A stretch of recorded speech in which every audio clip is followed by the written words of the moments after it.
In the American state of Virginia, 6 dangerous prisoners sentenced to death escaped from the prison building with a bomb, then got into one of the prison's cars and escaped. What happened? How did that happen? What were the procedures and investigations that took place after the escape? And were they caught? Follow the story to find out.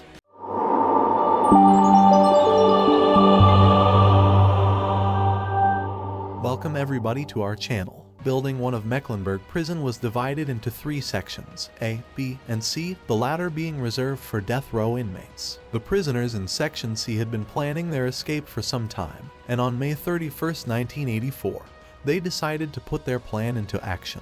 On that morning, there were 5 guards monitoring the prisoners play basketball in the prison yard. At one point, one of the prisoners, along with another prisoner named Willie Turner, who was on death row but had an appeal pending, approached one of the guards and asked to be taken back to their cells. They claimed that one of them was in pain and the other needed to use the bathroom. This was actually a violation of prison policy, which states that prisoners must spend all of their allotted time outside their cells during recreation periods. If one or more prisoners want to return to their cells, all of them must return to their cells. However, the guard agreed to the prisoner's request, and he and another guard escorted them back to their cells. This left only 3 guards watching the prisoners in the yard. After recreation time was over, the 3 guards ordered the prisoners back to their prison building. When they arrived at the door to Section C of Building 1, where the gatekeeper was located, the guards did not count the prisoners. This was a major oversight on the part of the guards. Then the prisoners began to cause a major disturbance, pushing and shoving each other and shouting. The guards began to try to control the situation.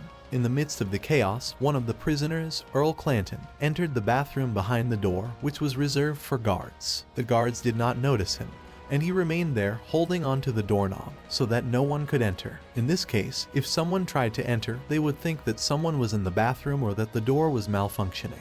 After he was able to enter the bathroom, the situation calmed down and the prisoners stopped causing the disturbance. The guards then took the prisoners to dungeon area without noticing that one of the prisoners was missing. This was because they had not counted them in the first place, thinking that nothing would happen.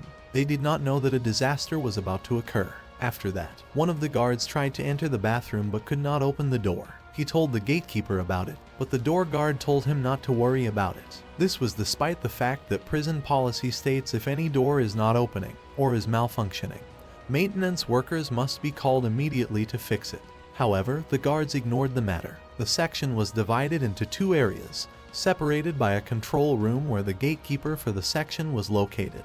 The prisoners were preparing to escape, and Willie Turner was distributing them the knives that he had made himself, because he was skilled in handicrafts, especially in the making of knives and sharp tools. He could make them from anything he could find, such as pieces of metal from doors or other objects. He would then sharpen them until they were razor sharp.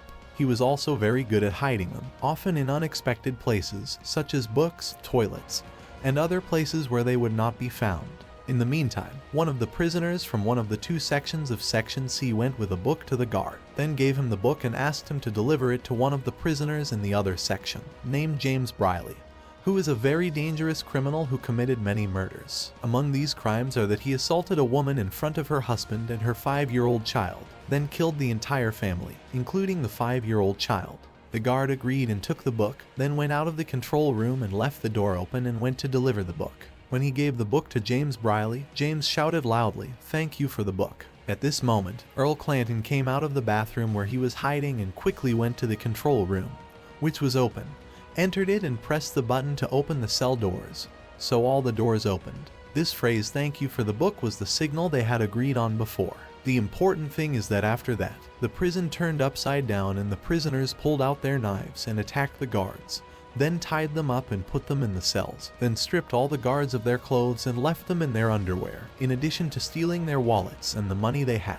As for the prisoner James Briley, he wanted to kill some of the guards, but Willie Turner stopped him after he told him that killing them would complicate things a lot. Despite all the guards they had captured, they needed an officer of high rank with the authority to give orders to the other officers to open the prison gates. Therefore, they took one of the guards and forced him to call one of the supervisors, who was a lieutenant, and forced him to tell him that there was an emergency in Section C, that one of the prisoners had been seriously injured in a fight with another prisoner, and that he have to come immediately to take care of the matter. Because the lieutenant was in another department far from C section, He could not come, so he sent the officer responsible for the shift instead. When the officer arrived at C-section, he asked the guard at the gate to open the gate so he could enter. But in fact, the guard was not the real one, but rather one of the prisoners wearing the guard's clothes. After opening the gate, the officer entered, and the prisoners immediately attacked him and tied him up, then took his clothes. Then the prisoner repeated this several times and lured several other officers from different ranks. They also arrested the nurse in charge of that section and put her in a cell.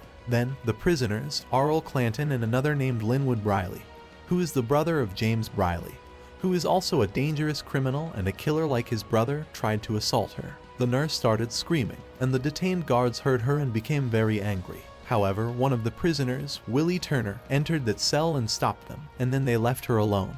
In the meantime, the lieutenant who sent the officer on duty to check the situation was trying to contact the officers in Section C, but without receiving any response. He became surprised and decided to go himself to check the situation. He went to Section C, but not through the main door, but through another door. When he entered, he was surprised by the chaos he saw, and while he was walking, he closed the door behind him. The prisoners disguised as guards attacked him, arrested him, and then tied him up. Then the process of leaving the prison began. They put the guards in the cleaner's room, which was there except for the lieutenant, who took him with them. Now they need to open the main gate of the building they are in. The button that opens this gate is not in the control room they took control of. Rather, it is in another control room located at the entrance to the building. There was a guard in that control room, and that room was completely closed from all sides. The only way to enter it is for the guard there to open the door. Therefore, the prisoners forced the lieutenant to call that guard and tell her that another guard would come to take her place. The guard was surprised by this order, but since the lieutenant gave her the order, she had to follow it. Then, two of the prisoners, Arl Clanton and Derek Peterson, who were disguised as guards, came to her, then she opened the door for them. They attacked her and tied her up, and took control of the control room. However, there was still a problem before the escape, which was the external gate of the prison. And because of that, the prisoners forced the lieutenant to call the gate guard and tell him that he must open the two gates at the same time, and bring a van and bring it to building number 1 because there is a bomb in building C. As you know, there are two gates facing each other at the entrance to the prison, and it is strictly forbidden to open them at the same time. However, since the guard had received the order from the lieutenant himself and told him that the situation was urgent, he carried out the order. And there was another reason that made the guard believe the story of the bomb. You will know it later. He opened the gates and left them open. Then he brought a van from the prison cars that were outside, and then he took it to the place where the lieutenant ordered him. At this time, there were 6 prisoners rushing from Section C and building 1 towards the van that the guard brought. They were wearing helmets and riot gear that they stole from one of the rooms. One of them was carrying a shield, and they were carrying a small television that one of them brought from one of the cells. They covered it with a blanket so that the guard would think it was a bomb. When they arrived at the gate of the building, they were spraying water on that fake bomb.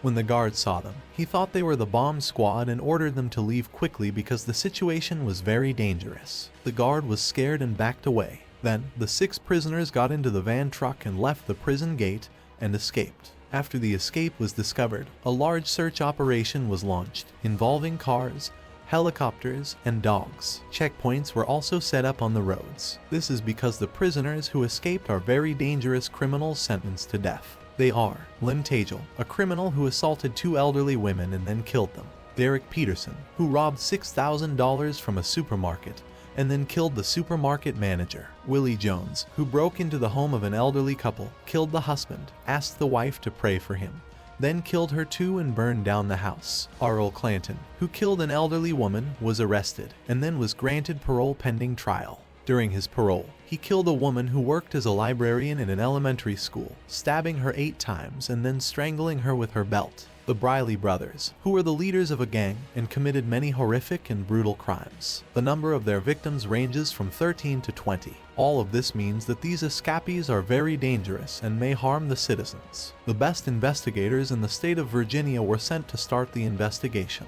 The investigators arrived at the prison and went to Section C. The prison governor told them that he found Section C in a state of great chaos and that he found the prison guards tied up and detained.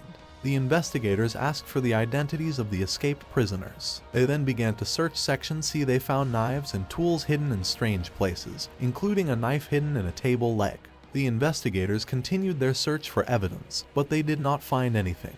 They then asked the guards who had been detained for any information they might have that could help find the escapees. However, the guards said they did not know anything and had not heard any of the prisoners talking about the escape. After this answer, the investigators suspected that it was possible that some guards had been bribed and helped the prisoners escape, because there are many cases of prison guards being bribed by prisoners. The investigators then began to question the guards. They asked them how they had been detained and had their clothes taken. Each guard told them what had happened to them. During the questioning, one of the guards told them that 2 months earlier, an unknown prisoner from this prison had sent a letter to the state's attorney general's office. The letter said that there was a bomb in Section C and that the prisoners would use the bomb in a prison escape. The letter said that the escape plan included detaining the guards and taking their clothes. The investigators learned that the letter had been sent by the escaped prisoners in order to make the bomb hoax they used more believable. This was one of the reasons why the guard believed the hoax when he saw the prisoners disguised as security guards. After investigating the guards, the investigators understood how the prisoners had escaped. They also ruled out the idea that a guard was involved in the operation. They also learned that the guards' carelessness and failure to follow prison protocols were a major factor in the success of this escape operation. However, they were unable to find out where the prisoners had escaped to. Search operations continued everywhere. So, what happened to the prisoners after their escape? Where are they? Did they harm any citizens after their escape? Will the security forces be able to catch them? If you want to know all this, wait for part 2 of the story.